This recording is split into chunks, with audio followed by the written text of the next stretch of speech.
So yan, samahan niyo ako mag-skincare. Lalabas kami. May ng mga laro ng mga high school. Mamamasyal na rin kasi lagi kami nakatambay dito sa bahay. Yung kilig naman guys, itong aking toner from Derma. Ayan na rin, papasyal. Buti na lang natapos na yung bagyo. May dalawa pa ako dyan.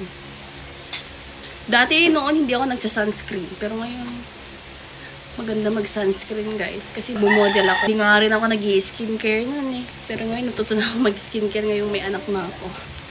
Pero nung dalaga pa ako, hindi ako nag-i-skincare. Baliktad.